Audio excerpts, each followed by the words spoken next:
I think Bryn speaks for many of us when she begins her credo by saying, "This pandemic was definitely not something I expected to happen." These past months of uncertainty and rapid change have unsettled many of us, sending us to learn new lessons or to re-clarify our sense of what really matters. Religious life can be a part of this. In Will's credo, he expresses the positive role of religion can play when he writes, "God and religion can give people togetherness, a sense of purpose and belonging, a moral compass, sense of direction, a way to discern right from wrong." Even without pandemics, we often need religion, or to put it differently, throughout our lives, we are challenged again and again with questions about what we believe is ultimate, about what values we hold most deeply, and about how or whether we choose to act. In the current context, we are facing many questions about our values and our actions. The pandemic challenges us to consider our relative values of safety and risk, to examine and calculate what risks we might take and why. Do we visit with friends or family? Inside, outside, masks, no masks? Do we help a neighbor, a stranger? Do we say something to someone about their choices? We are being driven back to fundamental questions about what we value, about how we interact with others, about what we can and cannot control. And now, after the unleashing of fury over the death of George Floyd, we are facing the questions of how to protest and work towards change in the midst of pandemic. Systemic racism did not go away these past months. Indeed, as the Climate Solutions webinar on Wednesday showed, air pollution is higher in community of colors, which is linked to higher rates of COVID complications and death. And as recent news has made abundantly clear, systemic racism continues to kill unarmed Black lives and to harass Black persons every day.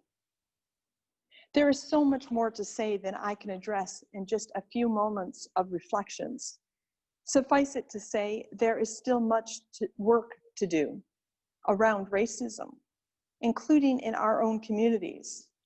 Perhaps you will join me later today for a silent vigil in support of Black lives. I'll put the information in the chat. And there is also much we can still learn about the dynamics of culture and how to build towards being a beloved community. Imagine being a community where, as Alex Capitan says, you are valued for the pieces of yourself that make you feel different, not despite those pieces. When Bryn and William first read their draft credos to Alex and me, it was apparent to all of us that they differed. I enthusiastically told them, perfect, because each credo reflected who they were, their ways of thinking, their values, their ways of expressing themselves. Unitarian Universalism is not an easy religion. Yes, we value freedom of belief, but we also ask you to wrestle with what you believe. As Will said, we are not just allowed, but encouraged to ask questions of ourselves and others.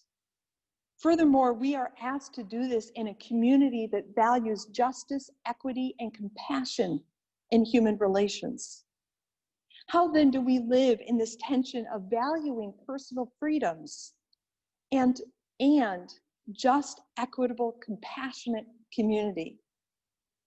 This is not an easy tension to live within, but it is what we are asked to do as Unitarian Universalism and as citizens in a country where personal choices can not only spread COVID, but can also tragically lead to the death of another through our actions or our inactions. If you were to write a credo, what would it say? Would naming your values help to ground you in this tumultuous time, or perhaps inspire you to different actions? Living in this time, we might sometimes feel like we are riding a large, out-of-control horse, but maybe like Bryn, we might find our courage to hold steady. Perhaps if we do, we might just persevere as we learn something new from our experiences and our questions. Not all of what we question or learn may be easy, such as engaging in the work of anti-racism or building a truly welcoming congregation. But our religious tradition calls us not to easy answers, but to an ongoing process of navigating personal freedoms and just, equitable, compassionate human relations. May it be so. Amen.